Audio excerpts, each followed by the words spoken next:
Today on Hampton Roads Business Weekly, we take a closer look at the business of owning a franchise. Plus, bouncing back from bankruptcy and a local company bringing fresh produce right to your table. Get ready, Hampton Roads Business Weekly starts right now.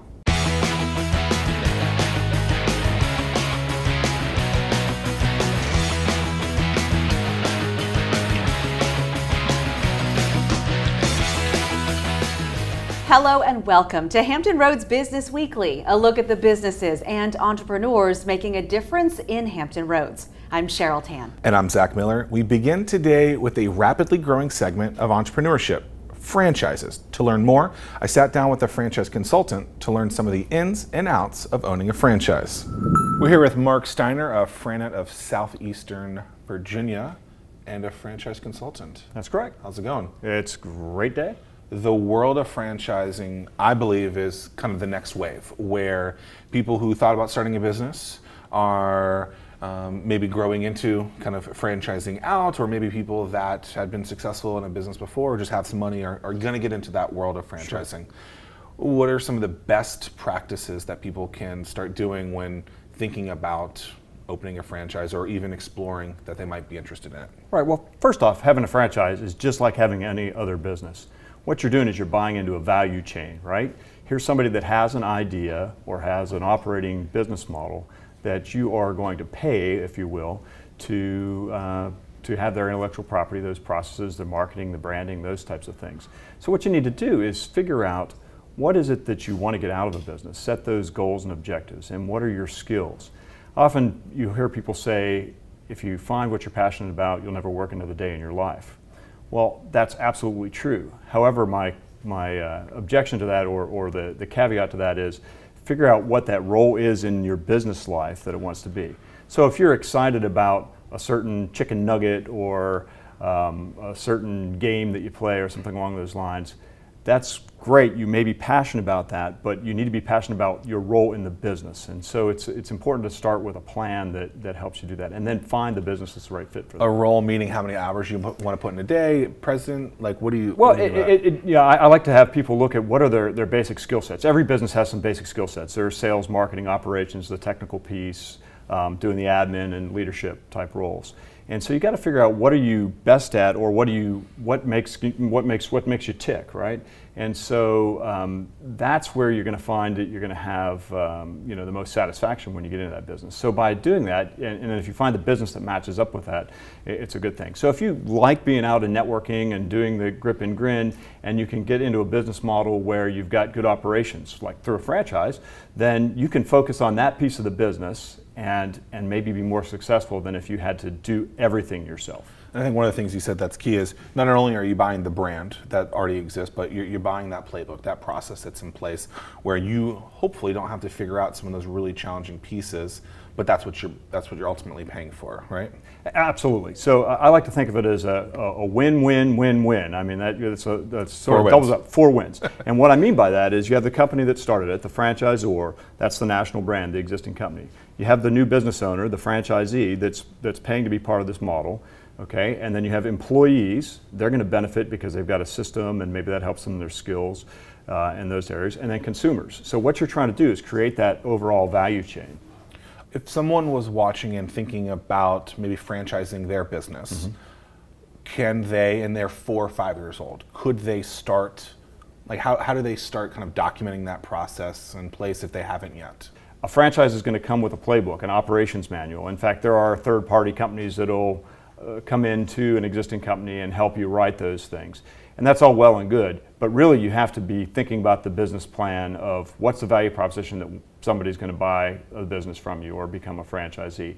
And that can take years because you really want to be thinking about how they're going to replicate those processes. I have a local company I'm working with now. They didn't even have a written business plan, but they were asking about franchising. And I said, here's your homework. Here's a lean 1-page business plan, just like we might use in one of these startup events. I need you to think through that, but look at it from a perspective of somebody that's going to take what you're doing and try to execute it. So it's not just you, the business owner, it's you thinking other business owners that potentially could buy into it. That's right. You need to be thinking about those stakeholders along that value chain, because a franchise is a distribution channel. The distribution isn't just the products and the services, but it's that intellectual property of how you do the business. And that's what makes it valuable, or why somebody would start it and pay those fees. Because in a franchise, you're going to pay upfront fees to get into the system, and you're going to be paying some sort of royalty in a typical model along the line. It can range from a couple percent to even more than 10%. So if someone, you have to look at that perspective of a franchisee. Are they going to derive enough value by paying those fees to you? So you need to be thinking as a franchisor, if you have a business that exists, how are you going to bring that much value to them? And because it comes off the top line of their business. A lot to think about if you're thinking about getting into that world. Thank you so much. Yes, sir. We have more about franchises coming up, but first we want to hear from you. So if you have questions or comments about the show, tweet us at HRBizWeekly. Like good entrepreneurs, these three men found a problem and created a solution. Hear more about the Neighborhood Harvest coming up on HR Business Weekly. We are here today with the entrepreneurs behind the Neighborhood Harvest, and we're excited to talk today with Eric Coble, Thomas Van Diver, and John Stein. Thanks so much for bringing the bounty into the conference room today. You're welcome. Thanks for having us. We appreciate it. So the Neighborhood Harvest is less than 3 years, but there's quite a bit of business experience here in the room. So I want to start with that, as the two of you are in charge of the Baker's Crust Artisan restaurant franchise, if you will. So talk about how you decided to start this particular business. Sure. Well, it all started with a partnership that we had with the College of William and Mary. And we started an entrepreneur class for people in the business school who wanted to know about entrepreneurship. And Thomas was one of our students, an undergrad, and John had the part about entrepreneurship with Baker's Crust that talked about food development. And one of the things that he talked about was how the cost of produce kept on rising, and what could we do to create a sustainable way of producing produce type items for our locations. Nice. And that's how it all started. That's how it started. So Thomas, talk about that. I mean, I bet that was quite an experience to learn from seasoned entrepreneurs. It was an amazing experience. Yeah. We did a lot of brainstorming, a lot of vetting through different ideas. And for me, I thought it was all just an exercise. It was all just going to be a paper, a midterm project. And then to have some of these ideas get legs and then turn into kind of a proof of concept business, and now a fully fledged, flourishing business that we're growing and expanding. Right. Really amazing experience. I mean, one that's serving close to 4,000 customers. Yes. So talk about the concept. Right, the concept. So what we do is we grow and distribute lettuces, greens, microgreens, everything you need to make a wonderful salad. It's more than that, though. It's way more than just the lettuce. We're reinventing the way that we grow, distribute, and connect with the customer. Everything we do is grown pesticide-free. Mm-hmm. It's grown, harvested, and then shipped to you the next day. Mm-hmm. So it's this unparalleled level of freshness that you can only get with a relationship with a local farm. It'd be impossible to do that with the normal highways and byways of produce distribution. So you had this concept, but then in order to turn it into something that becomes a business, not just a hobby, you had to do a bunch of things. So talk a little bit about that. Yeah. Well, first we had to prove the concept, right? Yeah. We had to prove that it existed. And we were doing a wholesale operation first, growing wholesale basil. And we just had 30 customers. We said, we wonder if people want to even get our lettuce delivered to their front door. Well, it took off. People loved it. We proved the concept. And 30 people was a small group, but we just kept signing them up, and now we're at thousands of them. And along the way, we've had to become experts at distribution. We think that we're pretty much experts in growing. And now we're really turning our eye towards education.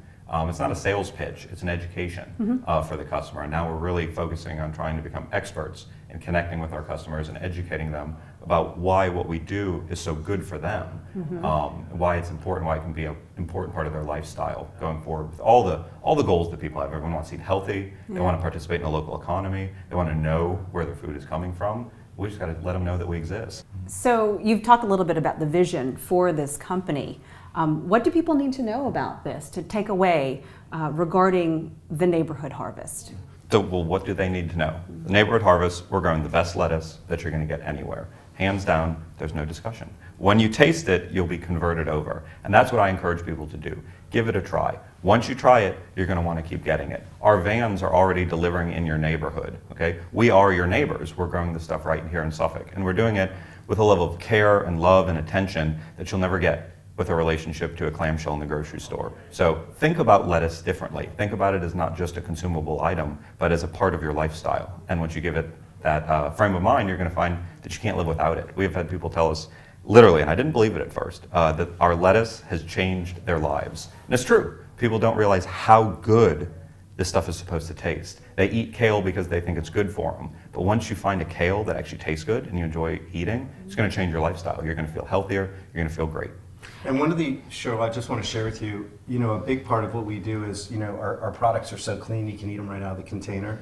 Mm-hmm. We don't spray our plants with pesticides. There's no GMO seeds. It's very clean grown. It's in a greenhouse,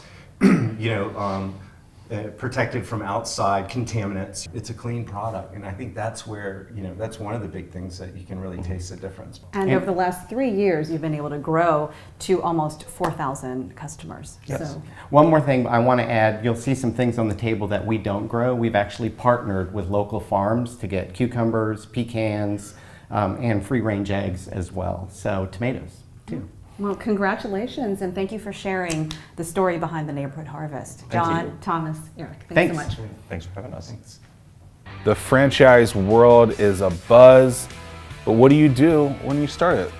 Michael Schwarting, he'll tell you his story next on Hampton Roads Business Weekly.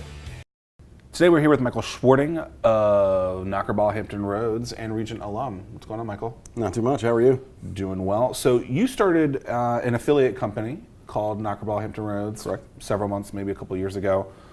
How did you kind of learn about them and get started in kind of that world? Yeah, I was up late at night doing some reading and watched Shark Tank, one of my favorite shows, and I actually saw their original pitch to the Sharks. Mm-hmm. I was fascinated by the business. It was very paralleled in nature with my energy, and I thought, hey, what an interesting business. And so I kind of just, like I am, obsessed a little bit and got on the internet, started researching it, and said, wow, this is a very low cost of entry business, and a business that was brand new. It had only been in the United States about a year, and so I took off running with it. So you get into the affiliate world with this company. Right. What are some of the things that you looked at as being important? You talked about kind of the financial not being very expensive, and I think a lot of things like that are kind of being cheaper for businesses to get into. Was that the deciding factor to get into?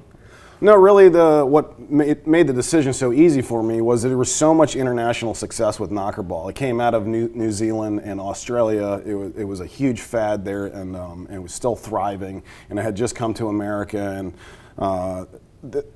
Knockball USA had kind of a change of philosophy. They originally were trying to launch a tournament league across the United States, and then they said, hey, let's turn this into affiliate and make it a good business opportunity across the nation.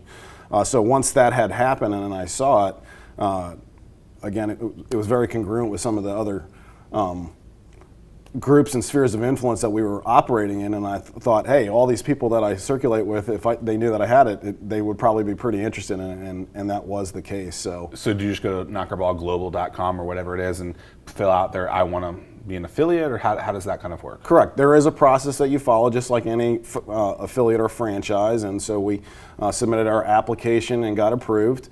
And it was. What type of things are they asking for? The application? Are they running your credit score and stuff like that? No, really, it wasn't that in depth. It was really kind of just background on my background or the owner's background, the specific marketplace, the business model that the business owner was going to choose, whether it was brick and mortar or mobile. I chose a mobile operation, so I really had ultimate flexibility throughout Hampton Roads, and pretty seamless process. But I also got in within the first year, so they were still really growing it, and they were looking for those new affiliates. So do you think that one of the keys is when you're buying into something, is you're buying a playbook, something that's already been able to figure out, or what are you really buying into when you buy an affiliate or a franchise? Absolutely, it's the system. I mean, I think the most famous one is McDonald's, and I looked at the system that they had in place. It was very simplistic in nature. It was high energy, a business that's easy to leverage, which is very important to me in business and in life.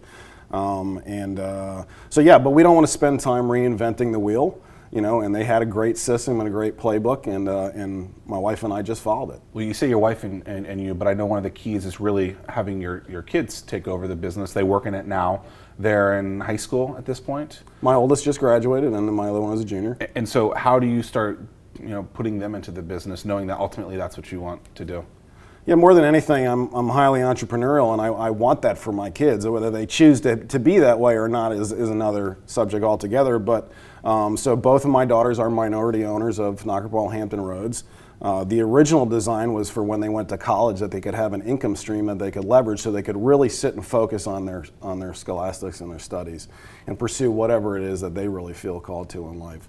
But I think it's really good today to have younger people thinking more entrepreneurial in nature. There's the big crisis in job placement today, and they're coming out of school with a tremendous amount of debt. So I think the more entrepreneurial that any individual really can be, opens up some opportunities. How can someone be more entrepreneurial?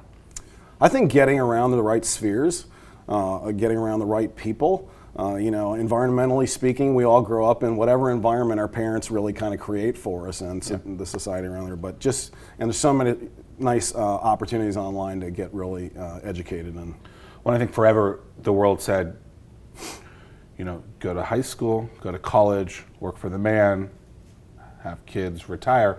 Now somewhere in there it's go to high school, maybe go to college, or start a business in there. And it sounds like that's something that you can definitely teach other people and get them excited about. Sure, and it's so easy today with business to start even a small business, even if you are a high school student or a college student, and to be able to have some income through that. So surrounding yourself around a lot of people is key. Michael, thank you so much. You're welcome.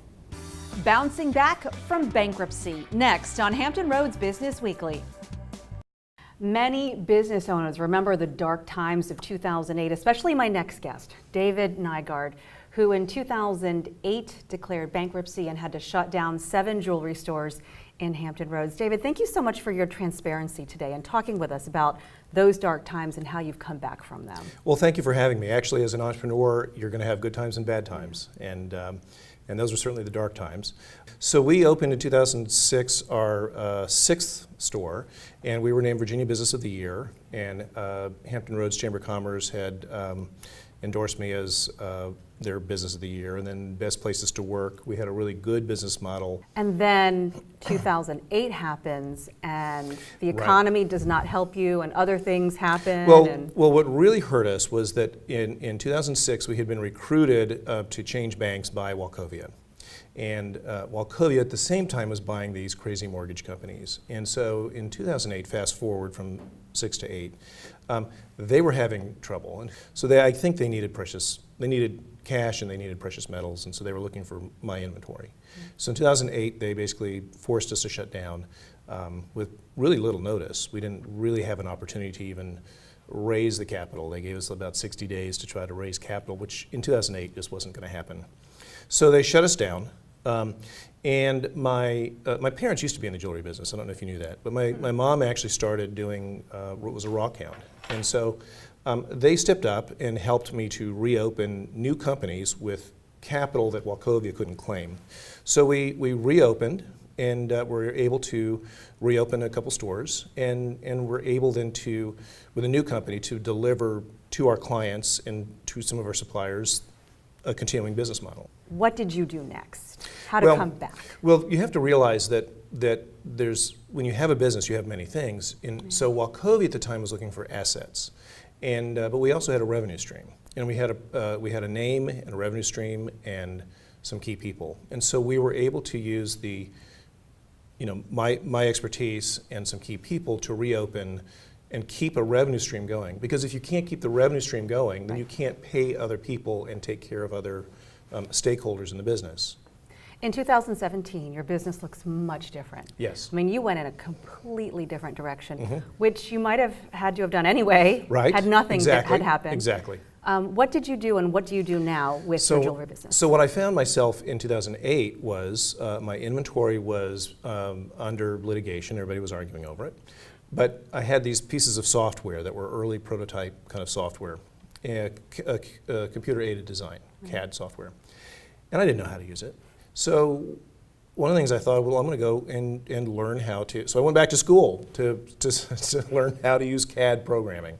And so I when I was there, I saw the power of the ability to render theoretical images of jewelry and design it and do it. And so I could, for the first time, make a whole line of jewelry without investing a dime in gold or other precious metals or gemstones or diamonds. And so, so I took that model and I said that we can do something great with this, and we can create a customized jewelry program, business model, where we can make exactly the ring that you want, one at a time, exactly for you, and personalize it. And we can do it in a very quick turnaround because we do it all right here on site. So in my store we have the jeweler. We do all the work right there. So you're taking technology And doing it, right. work your business model and reach people with giving them what they want. Exactly.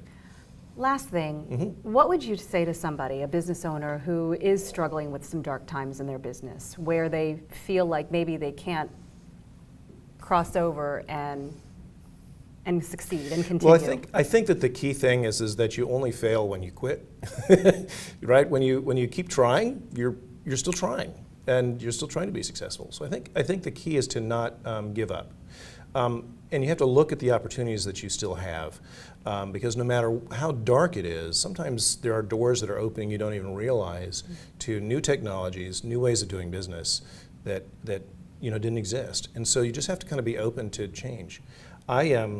Life is about changes. So sometimes you just have to kind of float on your back and kind of let the river take you where you're going to go, and just quit fighting it. And you just go and you just adapt.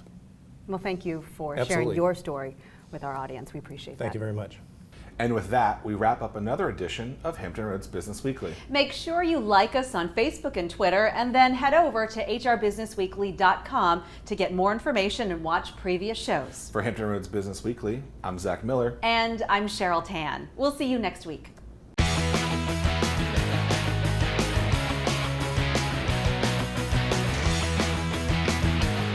Hampton Roads Business Weekly, sponsored by Regent University and produced by 13 News Now.